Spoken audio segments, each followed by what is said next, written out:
আমরা সদ্গুরুকে মঞ্চে পেয়ে খুবই আনন্দিত। আমরা এর জন্য প্রায় 6 মাসের ওপরে প্রস্তুতি নিচ্ছিলাম যাতে আমরা তাকে আমাদের মাঝে পাই। এর জন্য আমাদের গোটা অর্গানাইজিং টিম চেষ্টা করেছে। আমি সদ্গুরুর জন্য উপযুক্ত ইন্ট্রোডাকশন দিতে অনেক প্ল্যান করেছিলাম, কিন্তু পরে মনে হলো ওনাকে চেনেন না এমন মানুষ নেই, তাই আমার কাজটা সহজ হয়ে গেল। আমি স্টুডেন্টদের দিকে এগিয়ে যাচ্ছি। এখানে আমাদের সঙ্গে আছে নীতিশা, তন্বী এবং বিক্রম।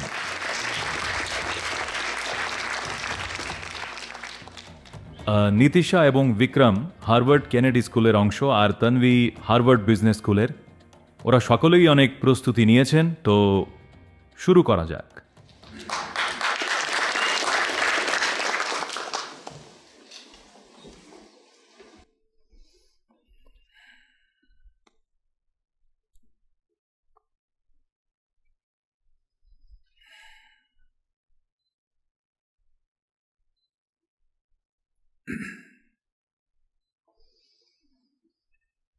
জননম সুখদম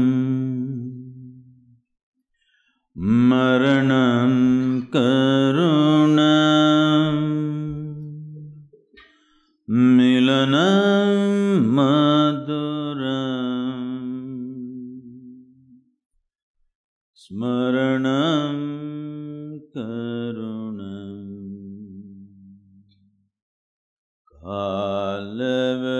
কালবশাদিহ সকলম করুণম সময়াদ্ধিপতে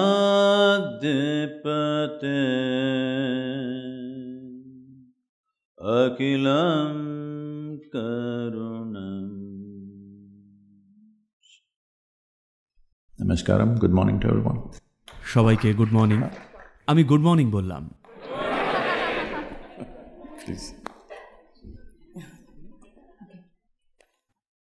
সদ্গুরু, আমরা কিছু প্রশ্ন দিয়ে শুরু করব যেগুলো আমাদের মধ্যে মনের অন্তর্দ্বন্দ্ব থেকে জন্ম নেয়। প্রশ্নগুলো বেশি দার্শনিক জিজ্ঞাসা, আর তারপর আমরা এগিয়ে যাব বিশ্ব রাজনীতি এবং এই ধরনের প্রশ্নে।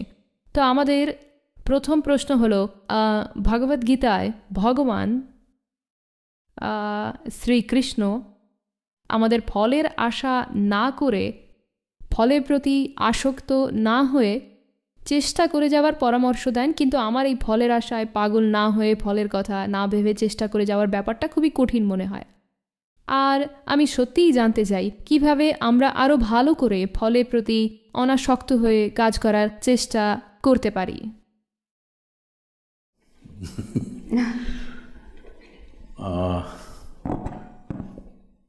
আমি না কোনো ধর্মগ্রন্থ বা ধর্মশাস্ত্রই ভালো করে পড়িনি। এটা দুর্ভাগ্যজনক, কিন্তু স্বীকার করতেই হচ্ছে আমি এমনকি গীতাও পড়িনি। কিন্তু আমরা কৃষ্ণের জীবনটা জানি, যে মানুষ ভাবেন কৃষ্ণ মানেই মাখন, মেয়ে আর বাঁশি। কিন্তু আপনার বোঝা দরকার, এই সব কিছু চলছিল তার 16 বছর বয়স পর্যন্তই। 16 বছর বয়সে কিছু মাখন, একটু বাঁশি, 16-র আগে কটা প্রেম সম্ভব?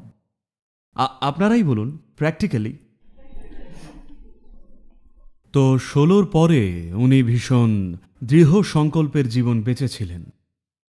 ওনার সংকল্প ছিল তখনকার দিনের রাজনৈতিক প্রক্রিয়াকে আধ্যাত্মিক প্রক্রিয়ার সঙ্গে জোড়া।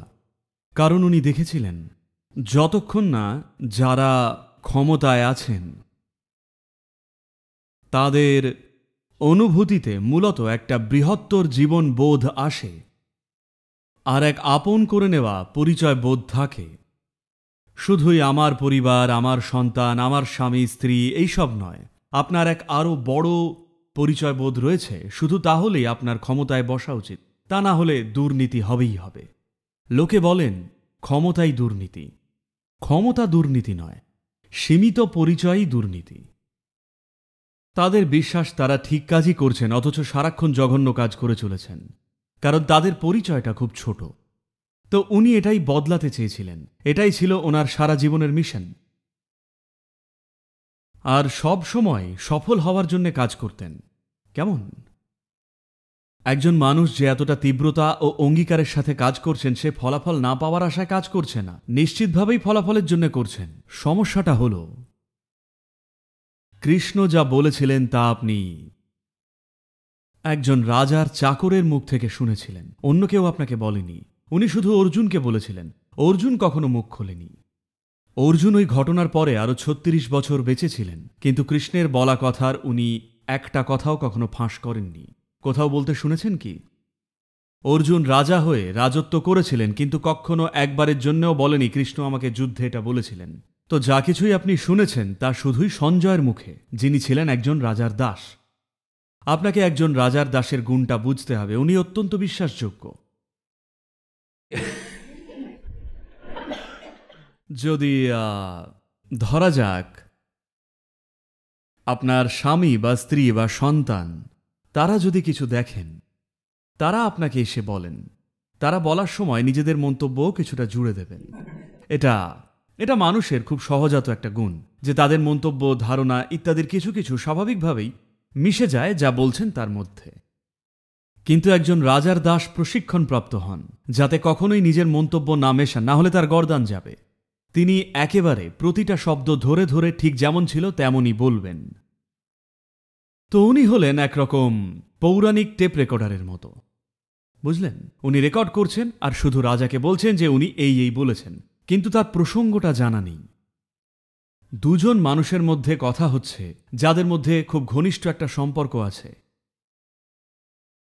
যদি দুজন প্রেমিক কিছু করে, নিজেদের মধ্যে কথা বলে, অন্য কেউ ভাবতে পারে যে ওনারা ঝগড়া করছেন, কিন্তু আসলে তারা প্রেমই করছেন। তো এটা কৃষ্ণ আর অর্জুনের মধ্যেকার একটা প্রেমই বটে, কারণ তারা একে অপরকে ভীষণ কাছ থেকে চেনেন। তো কৃষ্ণ একটা নির্দিষ্ট ভাষায় বলছেন, তো কোন প্রসঙ্গে বলছেন সেটা না জেনেই, বা কোন অভিজ্ঞতার বা অনুভবের মাত্রা থেকে বলছেন সেটা না জেনে বা বুঝেই তিনি রিপিট করছেন। তা সে যাই হোক, দেখুন, মূলত ব্যাপারটা শুধু এই, আপনি জীবনে যা কিছুই করতে চান, আপনার উদ্দেশ্য আছে।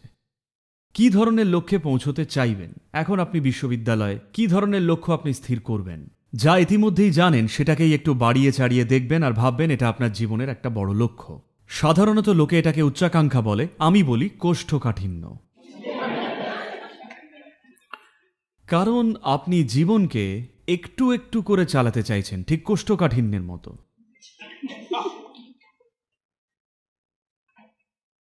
আপনার কোনো লক্ষ্য থাকলে লক্ষ্যটা কখনোই সম্পূর্ণ নতুন কিছু হতে পারে না। এটা শুধুই আপনি যা জানেন সেটারই একটা বাড়ানো চড়ানো রূপ, ঠিক কিনা? এমন কোনো লক্ষ্যের কথা কি ভাবতে পারবেন যেটা জানেনই না?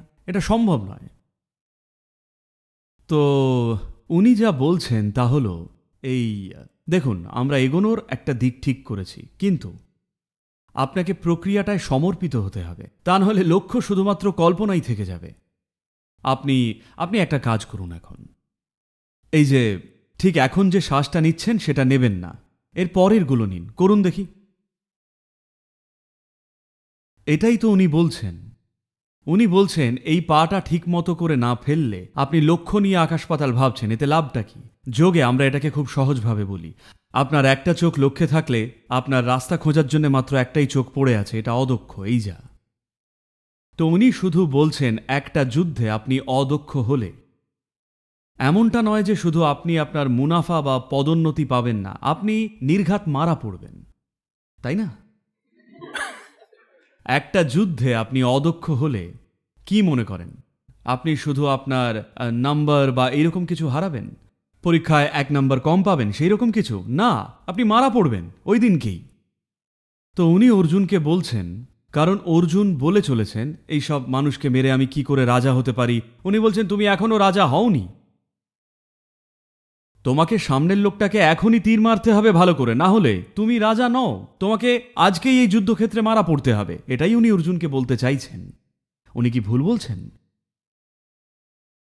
তো জানেন তো, প্রতি বছর নভেম্বর মাসে আমাদের একটা বিজনেস ইভেন্ট হয়। তো 200 জন সিইও আগের বছর এসেছিলেন, আর এই নভেম্বরেও আবার হতে চলেছে। আর তারা শুধু দেখেছিলেন কিভাবে নির্বিঘ্নে ঈশা ফাউন্ডেশন কাজ করছে। অনেক ধরনের কাজকর্ম, সবাই ভলেন্টিয়ার। জানেন ভলেন্টিয়ার মানে কি? কেউই কাজটার জন্য প্রশিক্ষিত নয়। তারা মারাত্মকভাবে ডেডিকেটেড, কিন্তু তারা কাজটার জন্য ট্রেন্ড নন। আর আপনি তাদের বেরও করে দিতে পারবেন না, কারণ তারা ভলেন্টিয়ার। চাকরি দিয়ে রাখলে বের করে দিতে পারবেন, এনারা তো ভলেন্টিয়ার্স, কি করে বের করবেন? তো ওনারা এই দেখে বললেন, সদ্গুরু, আমরা সর্বসেরাদের আইআইটিস, আইআইএমস এসব থেকে বাছাই করি, কিন্তু আপনি শুধুমাত্র ভলেন্টিয়ার্স দিয়ে চালাচ্ছেন, আর আপনার সংস্থা আমাদের কোম্পানিগুলোর থেকেও ভালো চলছে, কি করে সম্ভব? আমি বললাম, দেখুন, আপনারা সবাই লক্ষ্যের জন্য কাজ করছেন, কিন্তু এখানে আমি অনবরত মানুষের মধ্যে এটা গাঁথার চেষ্টা করছি তারা যাতে প্রক্রিয়াটার প্রতি সম্পূর্ণ নিবেদিত থাকেন। এই এখন যা করছেন আপনি এটাই ভালো করে করুন। তাদের বেশিরভাগ জানেও না আমি তাদের কোথায় নিয়ে যাচ্ছি। তারা কোনো বিশেষ প্রজেক্টে কাজ করছেন, তারা জানেই না লক্ষ্যটা কি। আমার মাথায় অন্য কিছু আছে, এখনই ওনাদের যদি বলে দিই ওনারা পাগল হয়ে যাবেন, কারণ আমার লক্ষ্যগুলো এতই দূরের যে তারা হাল ছেড়ে দেবেন। তো এই মুহূর্তে আমরা ওনাদের মধ্যে এটা গেঁথে দিয়েছি যে আপনি শুধু প্রক্রিয়াটায় একেবারে নিযুক্ত থাকুন, পুরোপুরি নিযুক্ত থাকার আনন্দটা আগে জানুন। আপনি এই মুহূর্তে যা করছেন তা সম্পূর্ণ মন দিয়ে না করলে আপনি নিজের জীবনে গুরুত্বপূর্ণ কিছুই করতে পারবেন না। সেটা শিল্প হোক, সঙ্গীত, আধ্যাত্মিকতা, রাজনীতি, ব্যবসা, যাই হোক না কেন, যে প্রক্রিয়ায় নিযুক্ত সেটা ভক্তির সাথে না করলে আপনি কি মনে করেন গুরুত্বপূর্ণ কিছু পারবেন? উনি এটাই বলছেন। এটা ওই পণ্ডিতদের কাজ, তারা ব্যাখ্যার পর ব্যাখ্যা দিয়ে দিয়ে কৃষ্ণকে ঘেঁটে ফেলছেন। সদ্গুরু, প্রায় একই ধারার আরেকটা প্রশ্ন, ভেতরের কাজ আর বাইরের কাজ। আজকে দেখা যায় দেশে সহভারতীয়রা অনেক সমস্যা দিয়ে যাচ্ছেন। চলছে দারিদ্রতা, ধর্ম, জাতপাত, বৈষম্যতার ভিত্তিতে ভেদাভেদ, আর অবশ্যই নিজেকেও দেখি অনেক ভুল ত্রুটি রয়েছে। একজন ভালো মানুষ হওয়া থেকে আমি এখনও অনেক দূরে, এখনও যোগী হইনি। তো ভেতরে যে কাজ হওয়া দরকার আর বাইরে যা আমার করা দরকার, এই দুটোর মধ্যে সম্পর্কটা কি? আমি কি দুটোই করতে পারি? কোনটার গুরুত্ব বেশি? কিভাবে আমি সিদ্ধান্ত নেব? কারণ আমার মনে হয় না শুধু একটা করলে কাজ হবে বলে। দেখুন, যদি এই ঘটিটা ওঠাতে চান, এইটুকু জল, এইটুকু ওঠানোর শক্তি আপনার থাকা দরকার, তাই না? আপনি বিরাট পালোয়ান হয়তো নন, কিন্তু এইটুকু শক্তি থাকা দরকার। আমি কি এইটুকু জল খেতে পারি প্লিজ?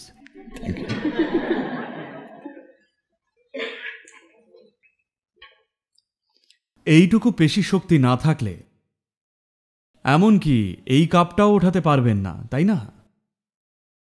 তাহলে বলুন, কাজের জন্যে প্রস্তুতি কাজ করার আগে করা উচিত নাকি পরে? প্রচুর মানুষ ভাবেন নিজের আধ্যাত্মিক প্রক্রিয়াটা 70 বছর বয়স পার হলে শুরু করবেন, যখন কিনা কিচ্ছু করার জন্যই তারা সমর্থ নন। যদি আধ্যাত্মিক প্রক্রিয়াকে একটা অক্ষমতা ভাবেন, তাহলে সেটাই করবেন। আমি আধ্যাত্মিক প্রক্রিয়াকে আমার জীবনের সবচেয়ে বড় সক্ষমতা হিসেবে দেখি। আমার মতে এটা জীবনে সবার শুরুতে করা উচিত, যদি না অন্য কোথাও থাকার প্ল্যান থাকে। আপনারা যারা উঁচু মহলের, আপনাদের বলছি, যদি ভাবেন ওপরে গিয়ে ভালো থাকবেন, সেটা আপনার ব্যাপার। আমাদের একটা উদাহরণ দিই। আমার প্রজেক্টগুলোর একটা হলো, অনেকগুলো প্রজেক্ট আছে, তার একটা হলো আমি মরে যাওয়ার আগে আমি নিশ্চিত করতে চাই সবকটা স্বর্গ যেন ধ্বংস হয়ে যায়। আপত্তি নেই তো? না, আপনি স্বর্গে যেতে চান? কারণ আমি হিন্দুদের স্বর্গের ভালো খাবার ধ্বংস করতে চাই। আমি চাই মানুষ এখানেই ভালো খাবার খেতে পাক। আমি মেঘে ভাসা ওই সমস্ত স্বর্গের এঞ্জেলদের ধ্বংস করতে চাই। আমি চাই এখানেই মানুষ এঞ্জেলদের মতো হোক। আর অবশ্যই ওপরের সেই সমস্ত হুরদের ধ্বংস করব। কারণ এই যে ধারণাটা এখানের চেয়েও ভালো থাকার জায়গা আছে, এই ধারণাটাই অন্যায়।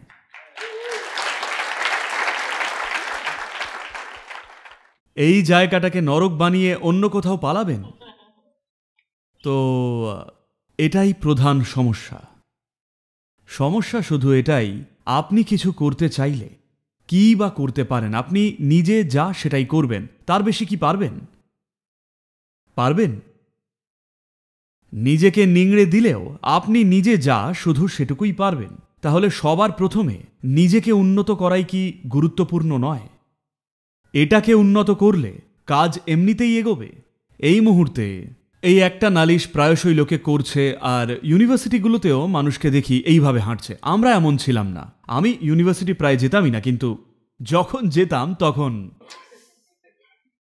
আজকাল দেখি সবাই গম্ভীর হয়ে হাঁটছে।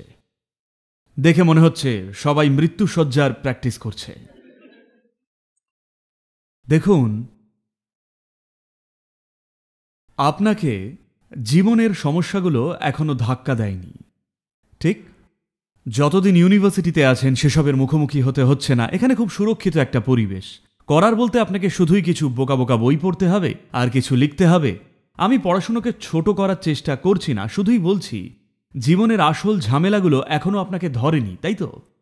আসল চ্যালেঞ্জগুলো এখনো আসেনি। এখানেই যদি পুরোপুরি চাপা পড়ে যান তাহলে বিশ্বে বাঁচবেন কি করে বলুন?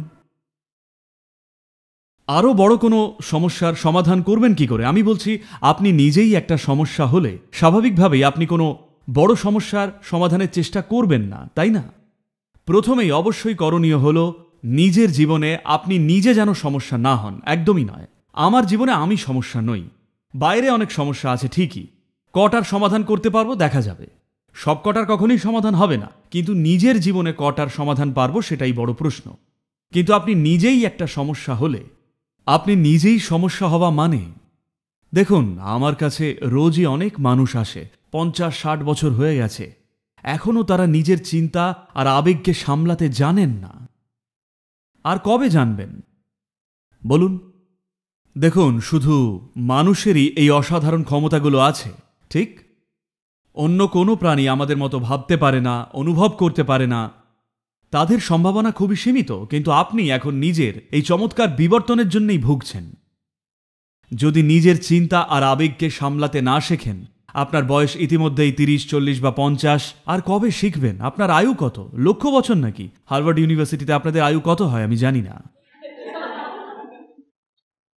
এটা কি খুব গুরুত্বপূর্ণ নয় যে 12-13 বছর হতে না হতেই আপনি নিজের চিন্তা আর আবেগকে সামলাতে শেখেন? নাহলে আমি নিজেই তো সবসময় একটা সমস্যা। বাইরে থেকে সমস্যা লাগবে না, মানুষকে শুধু একা ছেড়ে দিন, দেখবেন তারা নিজেরাই বিরাট সমস্যা হয়ে উঠবেন। একা থাকলেও যদি ভোগেন, সমস্যাটা নিশ্চয়ই আপনি নিজেই, তাই না? বলুন তো, যদি এটাকে ঠিক না করে বাইরে পা রাখেন, তখন তো আপনি সবসময় চারিদিকে ভুল করবেনই, ঝামেলায় পড়বেনই।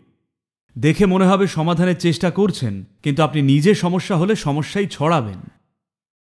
দেখে মনে হবে সমাধান হলো, আসলে এই কারণেই 1000 বছর পরেও আমরা একই সমস্যা নিয়ে লড়ছি। সমাধান হয়নি সেটা পরিষ্কার। 1000 বছর পরেও মানুষের একই সমস্যা থাকলে সেটা তো মূর্খামির পরিচয়, তাই না? শুধু ফোনগুলোই আরো স্মার্ট হচ্ছে, আপনি তো জানেন। ফোনগুলো দিনে দিনে স্মার্ট হচ্ছে। দেখুন, কাউকে যদি আপনি খুব স্মার্ট বলেন, কখন বলেন? যখন দেখেন সে আপনার চেয়েও বেশি স্মার্ট, ঠিক কি না? তবেই বলেন যে সে বেশ স্মার্ট। তো ফোনকে যদি স্মার্ট বলেন, এ তো স্বীকারোক্তি। আচ্ছা, আমি কি দুটোই একসাথে করতে পারি? দেখুন, নিজেকে উন্নত করা একটা সীমাহীন প্রক্রিয়া। এটা কোনো গ্র্যাজুয়েশন নয় যেটা একটা সময় শেষ হয়ে যাবে, কিন্তু মূল ভিতটাই এটা। মানুষ নানান রকমের কষ্টে ভুগছে। দেখুন, যারা দুর্ভিক্ষ, যুদ্ধ এই ধরনের পরিস্থিতিতে আছেন তাদের ক্ষেত্রে মেনে নেওয়া যায়। সৌভাগ্যবশত এখনও তাদের সংখ্যাটা অনেক কম। কেমন? যত্ন না নিলে সংখ্যাটা অনেকটা বাড়বে। এটা একটা বিষয়, তাদের কথা পরে হবে। কৃষ্ণ বলছেন যুদ্ধক্ষেত্রেও আপনার খুব ভালো থাকা উচিত, সেটা আলাদা বিষয়, আপনাকে অত দূরে নিয়ে যাব না, আমরা তাদেরকে ছাড় দিলাম। কিন্তু আপনারা যারা সকালে খাবার খেতে পেরেছেন, আপনাদের সমস্যাটা কি বলুন? ভারতে, দক্ষিণ ভারতে আপনি যেখানকার, সেখানে গ্রামে গেলে লোকে এসে জিজ্ঞেস করবে, খেয়েছেন তো? আপনি খেয়েছেন? ঠিক সাপটিংলা। এর মানে হলো তাদের প্রশ্ন শুধুই খেয়েছেন কিনা, কারণ খাওয়া হয়ে গেলে আর কি সমস্যা থাকতে পারে?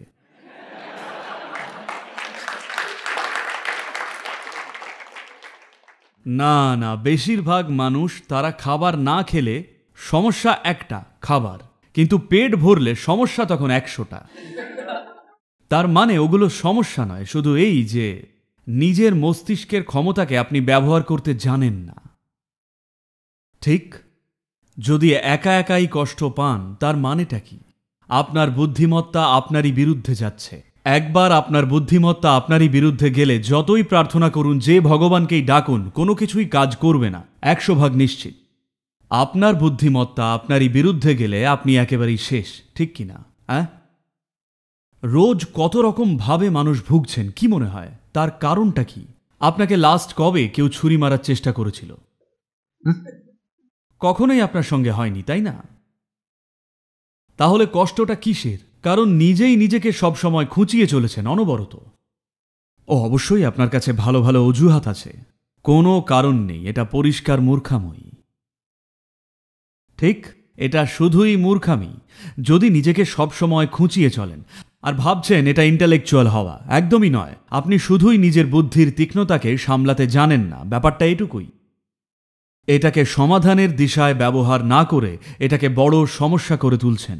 ভাবছেন এই জীবনটার জন্য ভুগছেন, না, আপনি শুধুই ভুগছেন মানুষের দুটো চমৎকার মানব ক্ষমতার জন্যে, যা হলো চমৎকার একটা স্মৃতিশক্তি আর চমৎকার একটা কল্পনা শক্তি। এই দুটোর জন্যই ভুগছেন। 10 বছর আগে যা হয়েছিল সেটার জন্য ভুগছেন, কাল বাদে পরশু যা হতে পারে সেটার জন্যও ভুগছেন। এর মানেটা কি? এর সহজ মানে হলো নিজের কল্পনা আর স্মৃতিশক্তির জন্য ভুগছেন। জীবনের সঙ্গে আপনার কোনো সংযোগ নেই, কারণ আপনার মনের জগৎটা আসল মহাবিশ্বের চেয়েও বেশি বড় হয়ে গেছে। এটাই সমস্যা। এটার সমাধান করা উচিত। বিশেষ করে যদি পাবলিক লাইফে যেতে চান, তখন নিজে যেন সমস্যা না হন সেটা স্থির করাটা খুব গুরুত্বপূর্ণ। আপনি কখনোই সমস্যা নন।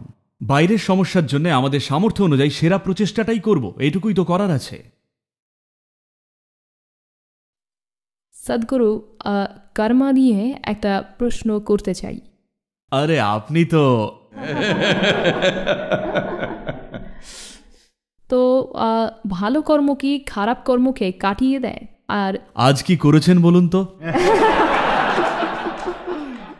প্রশ্নটা গোটা মানব জাতির জন্য করছি, আমার জন্য নয়। আর আমাদের জীবনে কি আগের থেকেই সব ঠিক করা, নাকি কর্মের মাধ্যমে ভাগ্য বদলাতে পারি? আর ভালো কর্ম আসলে কি?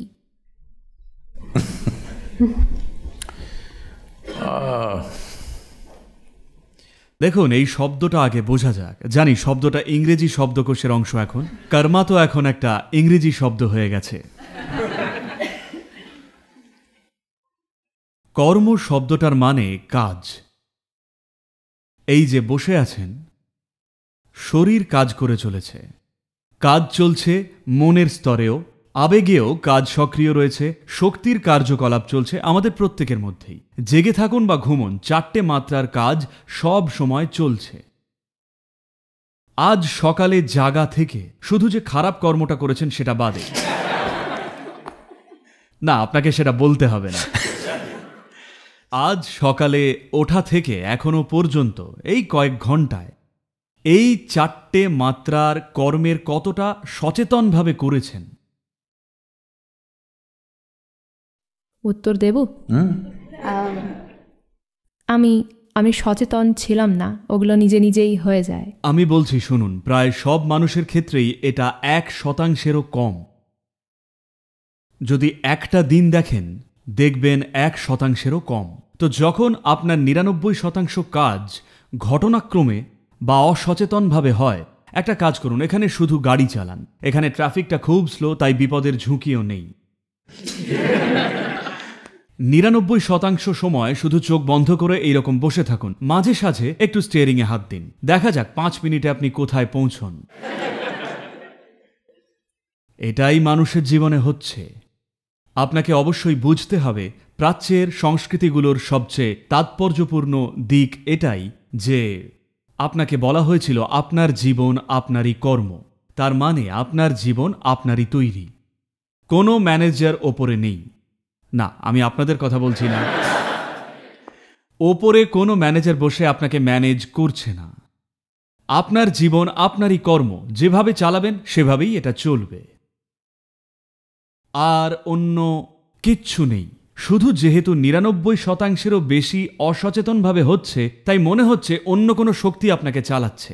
সমস্ত খারাপ ড্রাইভাররাই এইরকম হয়। যখনই কোনো অ্যাক্সিডেন্ট বা কিছু করে, আমি তো ঠিক করেই চালাচ্ছিলাম, হঠাৎ কি যেন হয়ে গেল। শুনেছেন এইরকম? কিছু একটা হলো, অলৌকিক কিছু হয়েছে, আর আমি অ্যাক্সিডেন্ট করে বসলাম। না, আসল কারণ আপনি একজন অদক্ষ ড্রাইভার। তো জীবনের বেলাতেও তাই, জীবনের ক্ষেত্রেও তাই। এটাই অনবরত আপনাকে মনে করানো হচ্ছে। এখন এই জেনারেশনে প্রায় হারিয়ে গেছে, কিন্তু আপনি বা আপনার মায়ের বা দিদার জেনারেশনকেও দেখলে দেখবেন উঠতে বসতেই তারা কর্ম, প্রারব্ধ, মুক্তি, মোক্ষের কথা বলতেন। রোজকার আড্ডায় এসব বলতেন, কোনো আধ্যাত্মিক আলোচনায় নয়, ঠিক কিনা? প্রত্যেক দিন সময় হয়েছে সেটা ফিরিয়ে আনুন। কারণ কর্ম মানে আপনি নিজেকে মনে করাচ্ছেন যা কিছু আমি করছি বা করছি না, সেটা আমারই মৌলিক দায়িত্ব। যদি আমায় প্রশ্ন করেন, অনেকেই জিজ্ঞেস করে, কিছুদিন আগে অবধিও ঠিক ভাষায় ব্যক্ত করতে পারতাম না, কিন্তু অনেকেই প্রশ্নটা করছে, তাই আজকাল কথায় যতটা পারছি বলছি। লোকে জিজ্ঞেস করছে আপনার মিশনটা কি? আমি বলি মিশনটা শুধু এটাই, ধর্মমত থেকে সরে দায়িত্বের সঙ্গে বাঁচা। আপনি ভাবছেন ব্যাপারটা উপরে, না, আছে এখানেই। কর্ম মানে এটাই যে আপনি বোঝেন আপনি নিজের জীবনের উৎস। মহাবিশ্বে আর কোনো শক্তি কি কাজ করছে না?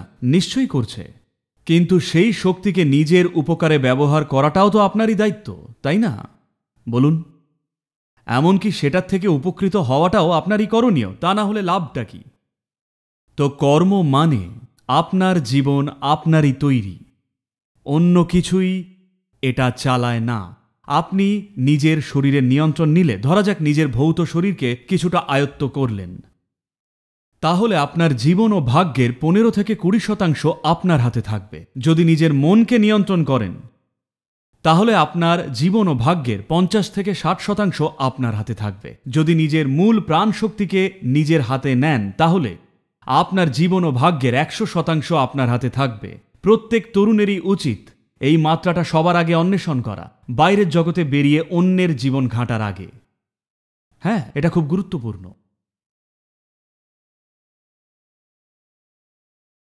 কিন্তু সকালে যে খারাপ কর্মটা করেছেন সেটা সামলাবেন কি করে? আপনাকে বুঝতে হবে কর্ম কোনো পুরস্কার বা শাস্তি দেওয়ার সিস্টেম নয়, এটা শুধুই আপনার ভেতরে থাকা অবশিষ্ট স্মৃতি। সব কিছু, প্রতিটা চিন্তা, প্রতিটা আবেগ, প্রতিটা কাজ, প্রতি মুহূর্তে যা করেন তা কোনো না কোনোভাবে এর মধ্যে রেকর্ড হয়ে যায়। এই স্মৃতিটা আপনার মধ্যে একটা প্রবণতা তৈরি করে, কারণ এত স্মৃতি জমেছে। স্বাভাবিকভাবেই এটা সফটওয়্যারের মতো, প্রতি মুহূর্তে অসচেতনভাবে একটা সফটওয়্যার লিখে চলেছেন। দেখুন, যদি এখান থেকে ওখানে যান, আমি বলছি শুনুন, বলা যায় প্রায় 25 রকমের আলাদা গন্ধ আছে। আপনি টের পান না গন্ধটা খুব তীব্র না হলে। তীব্র গন্ধ ভালো হোক বা খারাপ হোক, তবেই খেয়াল করবেন, নয়তো করেন না। দেখবেন একটা কুকুর গেলে সে শুকে শুকে সবকিছু দেখে, আপনি কি করছেন, করেননি, ভালো কর্ম, খারাপ কর্ম সবই সে জেনে ফেলেছে, ঠিক কিনা? আপনিও কিন্তু সচেতন, আপনার শরীরে অনুভব করছে, কারণ আপনার স্নায়ুতন্ত্র কুকুরের স্নায়ুতন্ত্রের চেয়ে অনেক বেশি উন্নত। আপনারা কি একমত বলুন, কুকুর প্রেমিকরা? ঠিক আছে তো? মানুষের স্নায়ুতন্ত্র অন্য যে কোনো প্রাণীর চেয়ে বেশি উন্নত, আপনিও সক্ষম, কিন্তু মস্তিষ্কের কার্যকলাপটা চলছে বলে বেখেয়াল হচ্ছেন। একটা কাজ করুন, কিছু সময় শুধু জঙ্গলে গিয়ে থাকুন, দেখবেন হঠাৎই আপনার ঘ্রাণ শক্তি সবকিছু মানে এমনিই জেনে যাচ্ছেন। শুধু নাক দিয়ে গন্ধ শুকেই জেনে যাবেন কি আসছে আর কি যাচ্ছে। ভারতের গ্রামে গেলে দেখবেন তারা বলে দেবে যে আজকে বৃষ্টি হবে কিনা। কেমন? কোথাও কোনো মেঘ বা বৃষ্টির কোনো সংকেত কিচ্ছু নেই, সে শুধুই আর বলবে আজ বৃষ্টি হবে, আর সত্যি হবেই, কারণ বায়ুমণ্ডলে পরিবর্তন ঘটছে। তো এই অসচেতন থাকার ফলে যদি এখান থেকে ওখানে যান, এই 25টা গন্ধ উদাহরণস্বরূপ, এগুলো সবই সিস্টেমে রেকর্ড হয়ে যায়। আর এই সমস্ত দেখার ইনপুট, শব্দ, সমস্ত কিছু রেকর্ড হচ্ছে আর হয়েই চলেছে।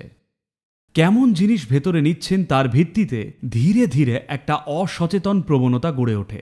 হঠাৎই আপনার এইটাই পছন্দ, অন্য কিচ্ছু নয়, কারণ সেই ধরনের ইনপুট ভেতরে নিয়েছেন। এই প্রবণতাগুলোকে প্রথাগতভাবে, যেহেতু শাস্ত্রের কথা বলেছিলেন, প্রথাগতভাবে এদের বলি বাসনা। বাসনা খুবই উপযুক্ত শব্দ, কারণ বাসনা মানেই গন্ধ। তো যেই রকম গন্ধ আপনার, সেই রকম জীবনকেই নিজের দিকে আকর্ষণ করেন বা নিজে সেদিকে আকৃষ্ট হন, সেটাই তারা বলছেন। কিন্তু এটা আসলে আধুনিক ভাষায় বললে বলা যায় আপনি একটা অসচেতন সফটওয়্যার বানাচ্ছেন, ফলে স্বাভাবিকভাবেই এটা নির্দিষ্টভাবে চলতে শুরু করে। যায় আসে না সফটওয়্যারটা কেমন, সেটা বদলানো যায় কি? হ্যাঁ, অবশ্যই যায়। সেটাও আপনারই কর্ম। তো আপনি কি আপনার করা অসচেতন কাজকর্মকে নিজের জীবনের প্রকৃতি ও নিয়তি নির্ধারণ করতে দেবেন, নাকি আপনি নিশ্চিত করবেন আপনার সচেতন কাজগুলোই আপনার জীবনের নিয়তি ঠিক করুক? এই সিদ্ধান্তটা আপনাকে নিতেই হবে।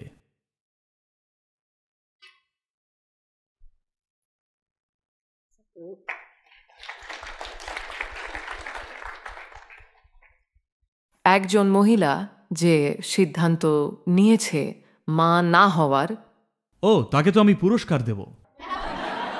তো ধরুন তিনি আপনাকে নিজের উকিল রেখেছেন, আপনাকে তার হয়ে কেস লড়তে হবে, তো কিভাবে আপনি? সরি, আমি বুঝলাম না। তো একজন মহিলা আছেন, হ্যাঁ, উনি সন্তান নিতে চান না। হ্যাঁ, আর তিনি আপনাকে নিজের উকিল করেছেন তার হয়ে কেস লড়ার জন্য। তো আপনি একজন মহিলার মা না হওয়ার পক্ষে কি কি যুক্তি পেশ করবেন? আমি তো বললাম তাকে পুরস্কার দেওয়া উচিত।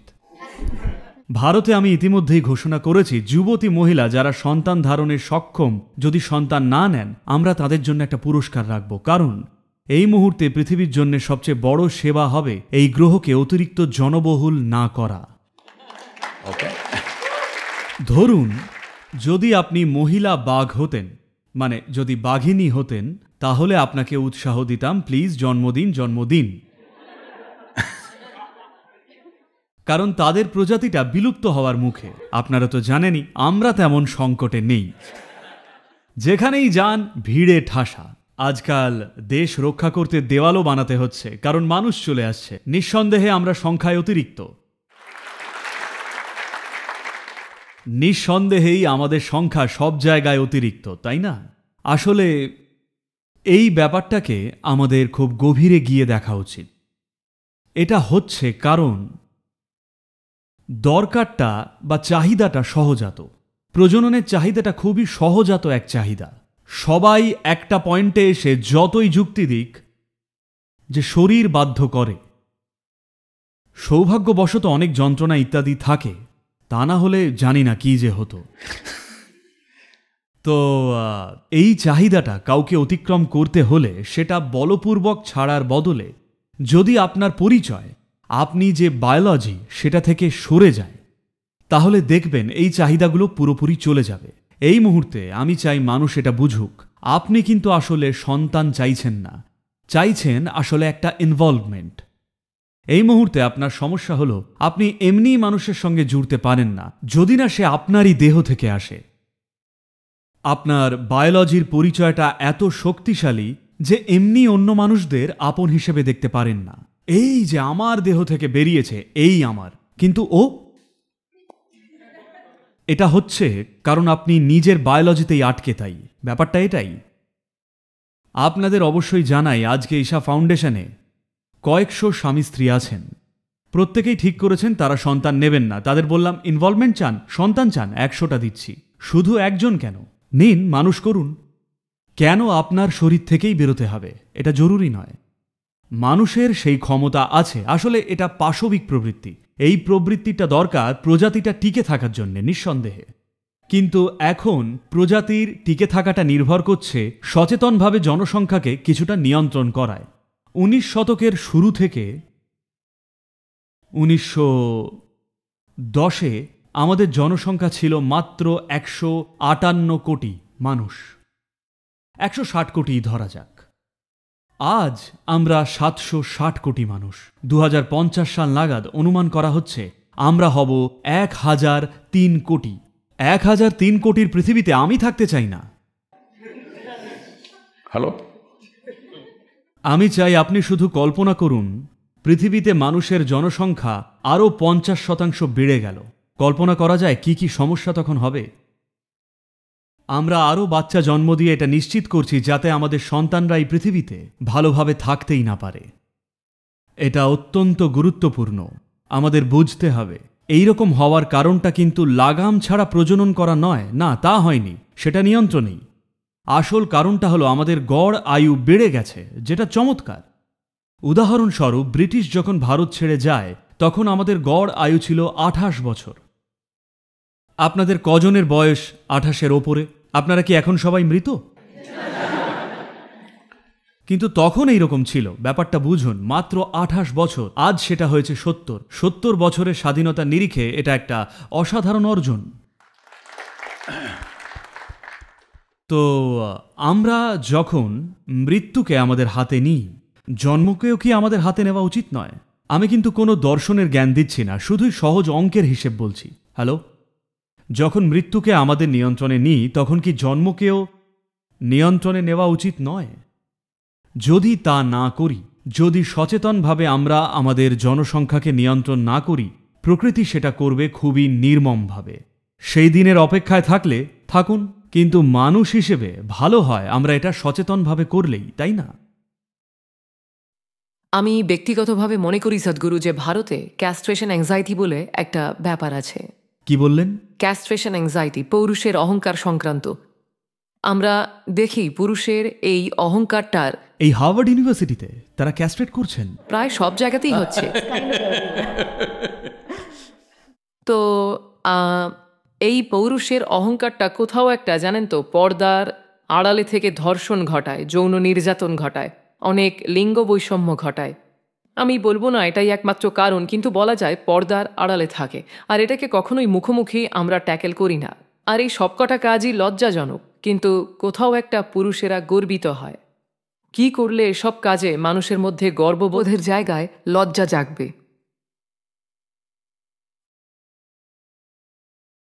দেখুন, আপনার প্রশ্নটা একটু স্ববিরোধী, কারণ ক্যাস্ট্রেশন বা খোঁজা করা হলে ধর্ষণ হওয়ার কথা নয়। ধর্ষণ হয়েছে মানে নিঃসন্দেহেই ক্যাস্ট্রেট করা হয়নি, ঠিক? তো আমাদের এটা বুঝতে হবে, ধর্ষণের অনেকগুলো আঙ্গিক আছে। এসব বিষয়ে বলা বিপজ্জনক, কারণ পৃথিবীর অর্ধেক মানুষ আপনার বিরুদ্ধে যেতে পারে, আর যেমনটা বললেন বাকি অর্ধেকও একসময় বিরোধী হবে, কারণ কেউই ব্যাপারটাকে সোজাসুজি দেখতে চায় না। সবাই এটাকে একটা সামাজিক সমস্যা হিসেবে দেখছেন। এটা সামাজিক সমস্যা নয়, এটা খুব গোড়ার একটা বিষয়। কেন এগুলো হচ্ছে সেটা আমাদের আরো গভীরে গিয়ে দেখা উচিত। একটা ব্যাপার আপনাকে বুঝতে হবে, মানুষের হরমোনের প্রভাব একটা বাস্তব। এটা আপনার ল্যাবরেটরিতে তৈরি হয় না, এটা আপনার মনে তৈরি হয় না, এটা বাস্তব, এটা শরীরে আছেই। তো এটা কখন শুরু হয়? শুরু হয় 13-14 বছর বয়সে, আর তারপর বাড়তে থাকে। সম্ভবত 18 থেকে 25 নাগাদ এটা সর্বোচ্চতে পৌঁছয়। তাই জীবনকে এমনভাবে সাজানো হয়েছিল যাতে এর একটা গতি হয়। কিন্তু আজ আমরা আধুনিক হয়েছি। আধুনিক হওয়ার মানে মাথা পুরো গুলিয়ে থাকা, জীবনকে পরিষ্কার করে না দেখা। আপনি মনে অবাস্তব একটা জগৎ গড়েন আর ভাবেন ঠিক সেটাই হওয়া উচিত। আজ আমাদের শিক্ষা ব্যবস্থাটাই এমন যে সাধারণত যতদিনে আপনি সমর্থ হয়ে বাইরের জগতে পা বাড়ান, বয়স 25 হয়ে যায়। তো আজকে হয়তো আপনাদের অনেক রিলেশনশিপ চলছে ইউনিভার্সিটিতে, কিন্তু সেটা সব জায়গায় নেই। অর্থাৎ হরমোন যখন সবচেয়ে সক্রিয় সেটা প্রকাশ হতে পারছে না, ঠিক? প্রকাশ পাওয়ার কোনো অবকাশ নেই। আগে মেয়েদের 15-16 বছর বয়সে বিয়ে হতো, আর ছেলেদের হতো 17-18-তে, মানে 20-র আগে বিয়ে হয়ে যেত। তো একটা গতি পেত, শারীরিকভাবে সমাধান না হলেও আবেগের স্তরে হতো। যেমন 12 বছর হলে আপনাকে বলা হতো যে এই তোমার বউ হবে, এই তোমার স্বামী হবে। আবেগের স্তরে একটা সাহায্য পেত, তাই তারা এদিক ওদিক দেখত না। তো এখন সেই ব্যবস্থায় কি ফিরতে পারবো? একদমই না, আজ সেটাই ফেরা সম্ভব নয়। কিন্তু নতুন সিস্টেম কেমন হবে তা নিয়ে অন্তত আলোচনা হওয়া উচিত। যদি এরকম খোলাই ছেড়ে দেন, হরমোন মানব সমাজের একটা ভিত্তিগত শক্তি। আমরা এখানে জন্মেছি, আমি চাই আপনারা এইটা বুঝুন। আপনি আর আমি আজ এইখানে কেউ কামাসক্ত হয়েছিল বলেই তো। হ্যালো, ইস, কি বলছেন? না, ওরা পবিত্র প্রেমে। ছাড়ুন, কেউ একজন কাম পাগল হয়েছিল, ঠিক আছে? তার ফলেই আপনি আর আমি এখানে, অর্থাৎ সেটা ভুল হতে পারে না। আপনি আর আমি এখানে সেটার জন্যেই। একমাত্র বিষয় হলো একটা মানব সমাজে এই মাত্রাটা সুন্দর, ভদ্রভাবে, নান্দনিক বোধের সঙ্গে পালন করছেন কিনা, আমরা সেটুকুই চাইছি, তাই তো? যৌনতা বা প্রজননের বিরুদ্ধে বলা হচ্ছে না, শুধুই বলা হচ্ছে কিভাবে এটাকে সুন্দর, ভদ্রভাবে করা যায়। এটা সুন্দরভাবে হতে গেলে অবশ্যই মানব সমস্যাকে মানব সমস্যা হিসেবেই দেখতে হবে। এটা সামাজিক সমস্যা নয়, এটা সমাজবিদদের আলোচনার বিষয় নয়, এটা হচ্ছে শরীরেই কিভাবে আমরা একজন মানুষকে একটা অনুকূল পরিবেশ দিতে পারি, সেই আলোচনাটা শুরু হওয়া দরকার। শুধুই ধামাচাপা দিয়ে রাখা, অন্য কিছু ভাবা আর অন্য কাউকে ধর্ষক বলে ডাকা। জানেন তো, জাতীয় চ্যানেলেও লোকে বলছে ছেলেটাকে ক্যাস্ট্রেট করে দাও। আরে আমাদের হয়েছেটা কি? এটা কোনো সমাধান নয়। আমি ধর্ষণকে যুক্তিসিদ্ধ করছি না, আমি বলছি সমস্যাটা খুব বাস্তব। এই নয় যে সমাজভ্রষ্ট কেউই শুধু এগুলো করছে। ব্যাপারটা এই যে মানুষের মধ্যেকার খুব সহজাত একটা শক্তিকে চেপে রাখার চেষ্টা করলে তখন এটা হবেই। নয়তো তাদের কিছু সাধনা করান যাতে তারা সন্ন্যাসীর মতো হয় এবং নিজের ভেতরে সম্পূর্ণ ঠিক থাকে। আপনি সমাজে এমন কিছু করেননি, কোনো রকমের ডিসিপ্লিনও নেই কোথাও। সবাই যতদিনে 15-16 বছরের হয় তারা মদ খাচ্ছে, যেটা বিচার শক্তি একেবারেই কেড়ে নেয়। আপনি মদ খাওয়াকে উৎসাহ দিচ্ছেন, নানান রকম উস্কানি দিচ্ছেন, সিনেমার মাধ্যমে নানান উস্কানি, পর্নোগ্রাফি চারিদিকে ছেয়ে গেছে, আর বলছেন ছেলেটা এই রকম হোক। কি করে তা হবে? 2 ফোঁটা মদ পড়লেই ছেলেটা হুঁশ হারায় আর উল্টোপাল্টা কাজ করে। এটাকে ঠিক ভুলের বিচারে দেখবেন না। মানব সমস্যাকে মানব সমস্যা হিসেবেই দেখে সেটার উপযুক্ত সমাধান খোঁজার সাহস কি আমাদের আছে? কোনো চূড়ান্ত নিখুঁত সমাধান কি আছে? না, কোনো চূড়ান্ত সমাধান নেই। কিন্তু আমরা এমন সমাজ গড়তে পারি যেখানে এই ব্যাপারগুলো ন্যূনতম। ঠিক, অন্যায় সব সমাজেই সবসময় থাকে, চিরকালই ছিল। প্রশ্ন শুধুই কতটা ব্যাপক, এটাই কি একমাত্র প্রশ্ন নয়? একজন বোকাই ভাবে যে অন্যায়হীন সমাজ গড়বে, বাস্তবে এইরকম হয় না। শুধুই দেখা এটাকে কতটা কম করা যায়। শেষ প্রশ্ন সদ্গুরু, আজকের সমাজে অনেক প্রভাবশালী ব্যক্তিত্ব যেমন বিচারক, সিনিয়র সিভিল সার্ভেন্ট, সেনাবাহিনীর অফিসিয়াল, তারা নিজের রাজনৈতিক মত পাবলিকে প্রকাশ করেন না। কারণ যুক্তি হলো দায়িত্ব বা পদ রাজনৈতিক দল নিরপেক্ষ হওয়া উচিত। এখন রাজনীতির কথা ভাবলে আপনার মতে একজন স্পিরিচুয়াল লিডারের কি ভূমিকা হওয়া উচিত? দেখুন, নাগরিক হিসেবে সবারই নিজের মতামত প্রকাশ করার অধিকার আছে যদি চান। কিন্তু যারা সরকারে কোনো পদে আসীন, তাদের কোনো রাজনৈতিক দলের পক্ষ নেওয়ার কথা নয়। ব্যক্তিগত জীবনে পারেন, কিন্তু পাবলিক জীবনে নয়। আমি নিজের জন্যেও নিয়ম করেছি, দরকার ছিল না, অনেকেই করে না, কিন্তু আমি করেছি যে পাবলিকে আমি কোনো রাজনৈতিক পক্ষ নিই না।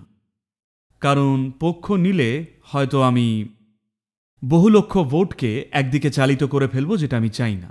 এটা আমি বলছি কারণ আমার চিন্তা হলো এইটা যে যদি একজন মানুষ ধরা যাক 10 লক্ষ বা 1 কোটি বা 10 কোটি ভোটকে প্রভাবিত করে, তার মানে কিন্তু আমরা রাজতন্ত্রেই ফিরে যাচ্ছি, গণতন্ত্রে নয়। গণতন্ত্র এবং গুপ্ত ভোটের উদ্দেশ্যই হল প্রত্যেকটি মানুষ যেন নিজে বিচার করে ভেবে ভোটটা দেন। আপনার এমনকি নিজের পরিবারকেও প্রভাবিত করার কথা নয়। আমি স্ট্রিক্টলি এটা মেনটেন করি। আমার মেয়ে বলে কাকে ভোট দেব, আমি বলি নিজে খোঁজো, দেখো শেষ 5 বছর কি হয়েছে, দেখে ভাবো এবং বিচার করো একই লোকের থাকা উচিত কিনা।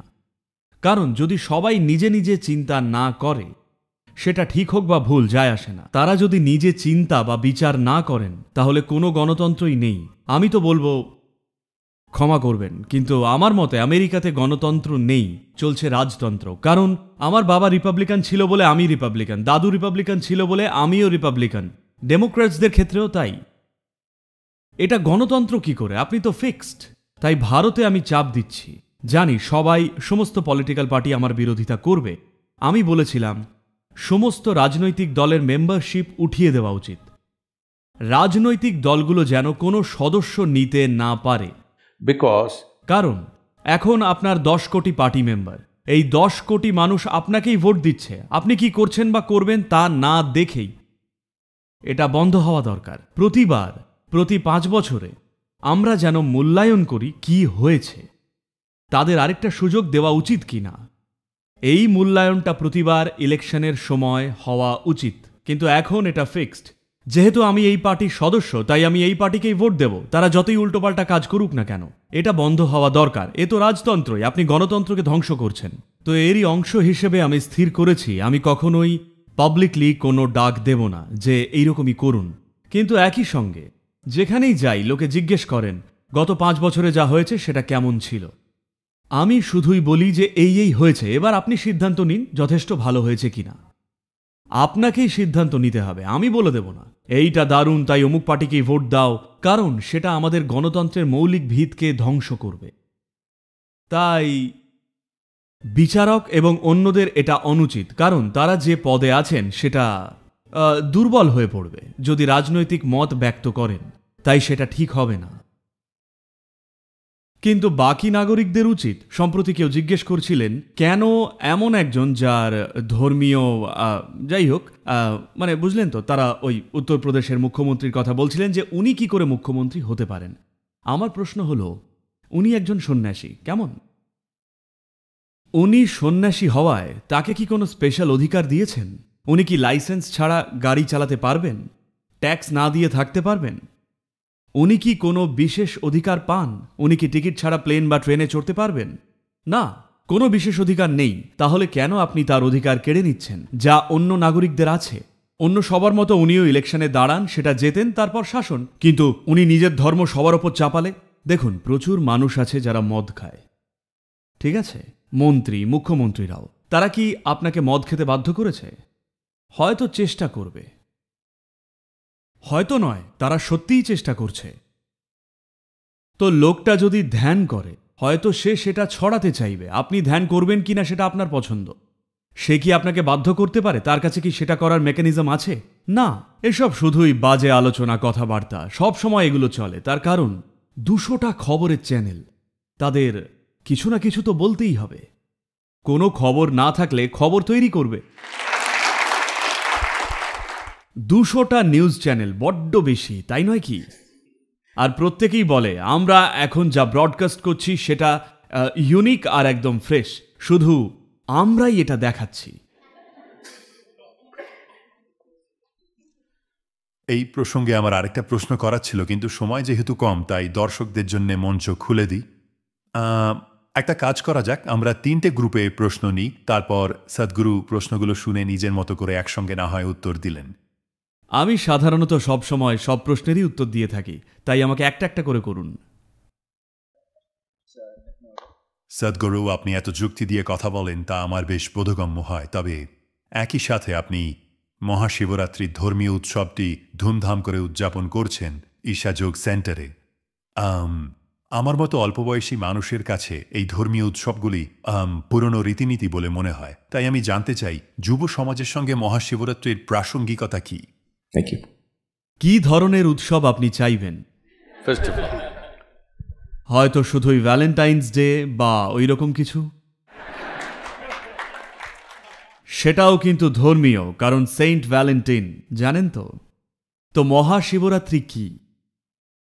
আপনাকে এটা বুঝতে হবে যে ভারতে সারা বছরে 365টি উৎসব হয়। yes. আজ অর্থনৈতিক কারণে আর যেভাবে আমাদের কাজকর্ম ইত্যাদি স্ট্রাকচার্ড, তাতে অনেক উৎসবই হারিয়ে গেছে। তবুও 30 থেকে 35টা এখনও পালিত হচ্ছে। আরও বেশি হবে, 50টা বা 60টা মতো উৎসব আজও অনেকেই পালন করছে। তবে সেই সংখ্যাটাও কমছে। খুব বেশি হলে 5টা বা 6টা উৎসবই বড় আকারে পালিত হচ্ছে। তো কিছু উৎসব সামাজিক, এদের কয়েকটা হয়তো ধর্মীয়, কিন্তু ধর্মীয় উৎসব খুবই বিরল। কিছু উৎসব ক্যালেন্ডার সম্পর্কিত। প্রায় প্রতিটি ভারতীয় উৎসবই ক্যালেন্ডারের সঙ্গে যুক্ত, মানে সৌরজগতে সেই দিন যা হচ্ছে আমরা তার সঙ্গেই সামঞ্জস্য রেখে কিছু একটা করতে চাই। কেন এটা গুরুত্বপূর্ণ? কারণ আপনি এখন যেটাকে আমার শরীর বলছেন, যেটা মানব দেহ, সেটা এই গ্রহ থেকেই উৎপন্ন। বেশিরভাগ মানুষ কবরে শোবার আগে বুঝতেই পারে না। তারা ভাবে তারা আকাশ থেকে পড়েছে। না, এই দেহটা সৌরজগতই কুমোরের চাকার মতো ঘুরে উৎপন্ন করেছে। তাই সৌরজগতে যাই হয় তা একভাবে আপনার মধ্যেও ঘটে। এই নিয়ে খুব গভীর পর্যবেক্ষণ করা হয়েছিল যে আজকে সৌরজগতে কি হচ্ছে, সেই অনুসারে নির্দিষ্ট ধরনের উৎসব গড়া আর সেই দিনে নির্দিষ্ট কিছু একটা করা। তাই মহাশিবরাত্রিতে, সংক্ষেপে বলছি কারণ যা জানতে চাইছেন সেটা একটা বিস্তৃত বিষয়, সেই দিনটি আমরা প্রচলিত যে ক্যালেন্ডার ব্যবহার করি সেখানে একই তারিখ পড়ে না। এই বছরে পড়েছে ৪ মার্চে। ওই দিনে প্রকৃতিতে, কারণ জানেন কি, গ্রহটা এইভাবে ঘুরছে না, ঘুরছে একটা নির্দিষ্টভাবে। আর গ্রহের একটা প্রেসিশন আছে। জানেন প্রেসিশনটা কি? হ্যালো? না, প্রেসিশন বলতে নিখুঁত বলছি না, আমি বলছি গ্রহের নিরিখে যে প্রেসিশন। পৃথিবী ঘোরার সময় অক্ষটা সোজা থাকে না, ঘুরতে ঘুরতে এইভাবে টাল খায়, টলমল করে, ঘুরতে ঘুরতে সবসময় এইরকম টাল খায়। এই টাল খাওয়ার ফলে পৃথিবীতে একটা নির্দিষ্ট ধরনের পরিস্থিতি তৈরি হয়। তাই ওই দিনে বিশেষ করে উত্তর গোলার্ধে বা শুধু উত্তর গোলার্ধেই শক্তি বা এনার্জির একটা স্বাভাবিক উত্থান ঘটে। শক্তির প্রাকৃতিক উত্থান, ধুর ওইসব শক্তি ফক্তিতে আমি বিশ্বাস করি না, করতেও হবে না। শুধু সমুদ্রের উপকূলে গিয়ে বসুন, পূর্ণিমার রাত হলে সেদিন কি সমুদ্র ফুলে ফেঁপে ওঠে না? বলুন। অমাবস্যা বা পূর্ণিমায় লক্ষ্য করেছেন স্বয়ং সমুদ্র ফেঁপে ওঠার চেষ্টা করছে। আর আপনার শরীরের 2/3 বেশি জল। কি করে ভাবলেন দেহের ভেতরের জল উঠলে উঠবে না? শরীরের সমস্ত তরলগুলো উঠতে থাকে। তাই আপনি দেখবেন এই জিনিসগুলো সর্বত্র আছে। যদি আপনি কখনো পাগলাগারদে যান, না আপনাকে থাকতে বলছি না, জাস্ট এমনি দেখতে, সেখানে দেখবেন পূর্ণিমা বা অমাবস্যায় মানুষ অতিরিক্ত সতর্ক থাকেন। কারণ যারা মানসিকভাবে ভারসাম্যহীন তারা আরও বেশি ভারসাম্যহীন হয়ে যাচ্ছে। লোকে ভাবেন চাঁদ পাগলামি ঘটায়, সেই জন্য লুনার বা লুনি ইত্যাদি শব্দ। চাঁদ পাগলামির কারণ নয়, চাঁদ শুধুই সবকিছুকে ওপরে টেনে তোলে। যদি সামান্য উন্মাদ হন তাহলে আরও উন্মাদ করে তোলে, সামান্য প্রেমময় হলে আরও প্রেমময় করবে, একটু ধ্যানময় হলে আরও বেশি ধ্যানময় করে। যেটাই আপনার গুণ সেটাই বেড়ে যায়, কারণ শরীরে একটা উত্থানের প্রক্রিয়া ঘটে। এই বিশেষ দিনে ডিসেম্বর মাসের দক্ষিণায়নের পর, 22শে ডিসেম্বরে দক্ষিণায়ন শুরু, সেটার পরে গ্রহগত অবস্থান এমন হয় যে ওই বিশেষ রাতে খুব বড় আকারে শক্তির এক প্রাকৃতিক উত্থান হয়। যদি আপনি সেই রাতে শুয়ে থাকেন, তার মানে শক্তিগুলো বা এনার্জি যখন উঠতে চাইছে আপনি সেটাকে বাধা দিচ্ছেন। এতে শুধু উপকারী হারাচ্ছেন না, বরং নিজের ক্ষতিও করতে পারেন খুবই সূক্ষ্ম স্তরে। এইসব আপনার জন্য তখনই গুরুত্বপূর্ণ যখন আপনি একজন পূর্ণ বিকশিত মানুষ হতে চান। পূর্ণ বিকশিত মানুষ মানে হলো আপনি মানুষ হওয়ার সমস্ত সম্ভাবনা ও ক্ষমতাকে পূর্ণ মাত্রায় খুলে দিতে চান। এসব তাদের জন্য নয় যারা সন্ধে হলেই মদ খেয়ে ঘুমিয়ে পড়েন। যেটুকু আছে সেটুকুও শেষ করতে চাইলে সেটা আপনার ব্যাপার। কিন্তু যদি একজন পূর্ণ বিকশিত মানুষ হতে চান, যদি চান আপনার সবকিছু সর্বোচ্চ মাত্রায় হোক, তাহলে আপনাকে শরীরে ঘটা সেই সমস্ত সূক্ষ্ম পরিবর্তনগুলো পর্যবেক্ষণ করে সেগুলোর যত্ন নিতে হবে। তাই সোজা বসেন। আপনি চান সেই রাতে আপনার মেরুদণ্ড সোজা থাকুক, কারণ সোজা থাকলেই শক্তি ওপরে ওঠার বেশি সাহায্য পায়, শুয়ে থাকলে নয়। তাই তৈরি হয়েছিল জাগরণ, মানে সতর্ক থাকা বা সোজা থাকা। মানুষকে সোজা রাখবেন কিভাবে? শুধু বসিয়ে রাখলেই হবে? তারা বসবে? আপনাকে আরও 5-6 ঘন্টা বসিয়ে রাখলে আপনি এখানে বসে থাকবেন না, এন্টারটেইন করতে হবে। তাই সেই রাতে আমরা সন্ধে 6টা থেকে সকাল 6টা 12 ঘন্টা অবিরাম সঙ্গীত, নৃত্য, ধ্যান, বিভিন্ন অনুষ্ঠানের আয়োজন, যাতে প্রত্যেকে সজাগ থাকে। প্রায় 10 লক্ষ মানুষ এক জায়গায় থাকেন, তবে মানুষ আরও বাড়ছে। তাই দক্ষিণ ভারতে আমাদের প্রায় শতাধিক শহরে বড় পর্দার বন্দোবস্ত করা হয়েছে, যাতে মানুষ সেখান থেকেই দেখতে পান আর অত্যধিক ভিড় এখানে না হয়। কিন্তু এখানে তবুও 7 থেকে 8 লক্ষ লোক হয়ে যায় একই জায়গায়। আর 86টিরও বেশি চ্যানেল এটা সরাসরি সম্প্রচার করে। তাই কত লক্ষ মানুষ দেখছেন আমরা জানি না। গত বছর তারা বলছিলেন যে 6 কোটির মতো লোক এটা দেখেছিলেন। এবছর সংখ্যাটা বাড়বে। আর এই বছর ইশাতে মহাশিবরাত্রি উদযাপনের 25তম বছরও। 25 বছর আগে আমরা শুরু করি মহাশিবরাত্রি উদযাপন ওই জায়গাতেই। সেই সময় 70 জন ছিল। তো এটা এত বড় হয়েছে কারণ মানুষ উপকারিতা খুঁজে পেয়েছেন। আপনি এক কাজ করুন, ওই রাতে মাতাল না হয়ে, ড্রাগের নেশা না করে শুধু সজাগ হয়ে বসুন। উৎসব পছন্দ না হলে শুধু এমনিই বসে থাকুন, It's up to you. আপনার ইচ্ছে। তো আপনাকে বুঝতে হবে মানুষের উৎসবের দরকার। জীবনে উৎসব থাকতে হলে অল্প খেলার ছলে থাকা দরকার, তা না হলে কোনো উৎসব থাকবে না। বেশিরভাগ মানুষ শুধু মাতাল হলেই মেতে উঠতে পারেন। আমি আপনাকে দেখাবো 10 লক্ষ মানুষ এক জায়গায়, কোথাও এক ফোঁটাও মদ্যপানের অনুমতি নেই, কিন্তু দেখবেন সারা রাত একজন মানুষও ঘুমোবে না, প্রত্যেকেই একেবারে সজাগ, সক্রিয়। Okay.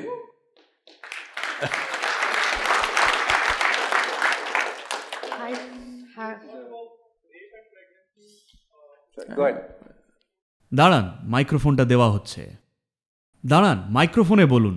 সবাই এইভাবে বললে শুনতে পাবো না। কেউ ওনাকে একটু মাইক্রোফোনটা এগিয়ে দিন। সাদগুরু, একটা প্রশ্ন আছে। দাঁড়ান একটু, দাঁড়ান একটু, দাঁড়ান।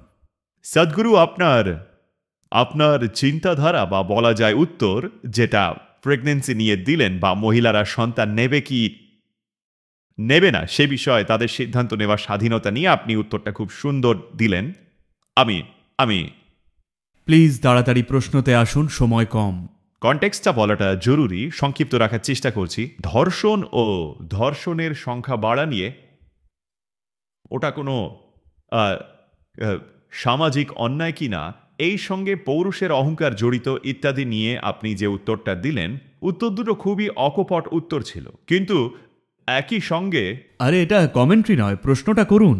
কিন্তু একই সঙ্গে দুটো উত্তরকে একসঙ্গে দেখলে একটা পরস্পর বিরোধিতার বা নিজের অজান্তেই আপনি একটা পক্ষ নিচ্ছেন বা দুটো মতকেই কৌশলে সমর্থন করছেন। কারণ প্রেগনেন্সির উত্তরে আপনি বললেন, ও এটা তো শুধুই আপনার সহজাত প্রবৃত্তি, একটা বায়োলজিক্যাল পরিচয় চাহিদা থাকে, সেটার ঊর্ধ্বে ওঠা উচিত। কিন্তু ধর্ষণের উত্তরে বললেন, ও মানুষের একটা হরমোনের তাড়না থাকে। আমি জানি আমি কি বলেছি, আপনি প্রশ্নটা করছেন না কেন? আমি জানি আমি কি বলেছি, শুধু প্রশ্নটা করুন।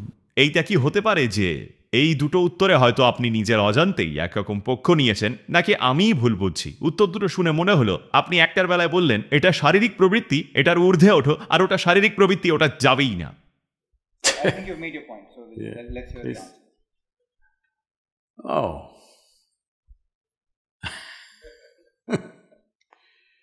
আসুন ব্যাপারটা বোঝা যাক।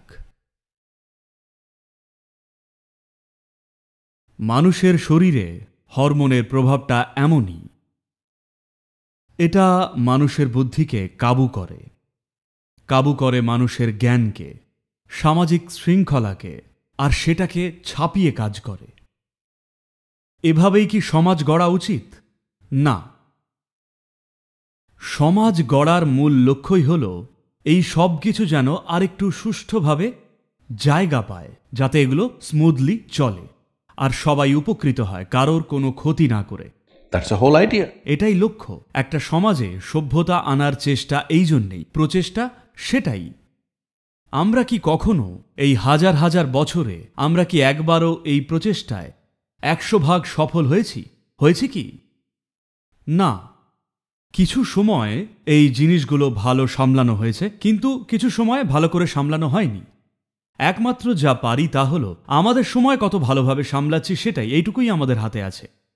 আপনি এগুলোকে চূড়ান্ত কিছু হিসেবে ভাবছেন, এগুলো চূড়ান্ত কিছু নয়। ভাববেন না একটা নির্দিষ্ট ছেলে ধর্ষক আর অন্য ছেলেটা ধর্ষক নয়, ব্যাপারটা এইরকম নয়। শুধু এই যে সে যখন নিয়ন্ত্রণ হারায় তখন সে নোংরা কিছু করে, নিয়ন্ত্রণে থাকলে সে সুন্দর আচরণ করে, ভালোবাসা জাগলে সুন্দর আচরণ করে, খুশি থাকলে ভালো আচরণ করে, আর বিরক্ত থাকলে জঘন্য আচরণ করে। এটাই মানুষের প্রকৃতি। যদি ভাবেন এসব আমার মতের অপেক্ষা করে, তাহলে জানুন আপনি কল্পনার জগতে আছেন। মানুষের প্রকৃতিটাই এমন। আমরা কি এমন একটা সিস্টেম বানাবো যেখানে মানুষে মানুষে সংঘর্ষ ন্যূনতম থাকবে? এটা প্রতি প্রজন্মেই একটা সর্বক্ষণের চ্যালেঞ্জ, ঠিক? এটা একটা সর্বক্ষণের চ্যালেঞ্জ প্রতিটা প্রজন্মেই। কোনো প্রজন্মই কখনো নিখুঁত একটা সিস্টেমে পৌঁছয়নি যেটা সবার জন্যই 100 কাজ করেছে। সবসময় কেউ না কেউ শোষিত হয়েছে। যদি অস্তিত্বের বাস্তবতাটা না জানেন আর কোনো এক মনস্তাত্ত্বিক অ্যাবসোলিউট অবস্থায় থাকেন, তাহলে কিছু বলার নেই। কিন্তু গর্ভধারণ একটা চয়েস। আর বিশেষ করে আমাদের সময়, আমি আজ থেকে 100 বছর আগে হলে বলতাম না, কারণ ওটা তখন হতোই, শুধুই হরমোনাল ব্যাপার, তাই হতো। কিন্তু গর্ভধারণ একটা চয়েস। আজ আপনি সহবাস করলেও তবুও আপনাকে গর্ভবতী হতে হবে না। এটা শুধুই এই প্রজন্মেই সম্ভব।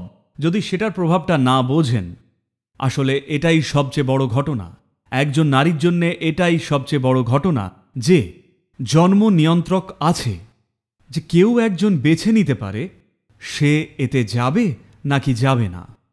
তাই ওটা আলাদা বিষয়, এটা আলাদা বিষয়। সেই জন্যই বলছিলাম, যদি দুটোকে একই ক্যাটাগরিতে আনতে চান, আমার কাছে আসুন, আমি আপনাকে ব্রহ্মচর্যের দীক্ষা দেব, সাধনা দেব, সেটা করুন, দেখবেন দুটোই আপনার চয়েসে হবে।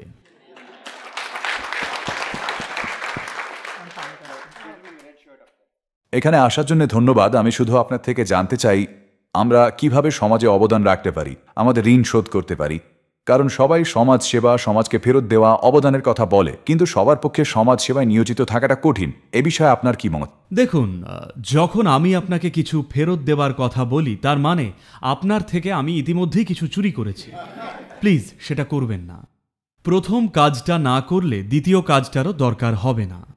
এরই অংশ হিসেবে আমরা বিজনেস জগতে একটা আলোচনা শুরু করেছি। এখনও সেটা কিছুটা এগোলেও যথেষ্ট এগোয়নি।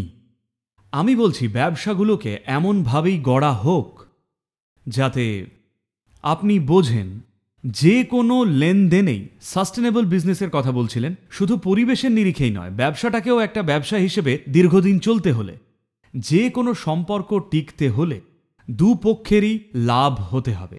সেটা ব্যবসা হোক কিংবা বিয়ের ক্ষেত্রে। আমি চাই আপনি এটা বুঝুন। জানি আপনি অবিবাহিত।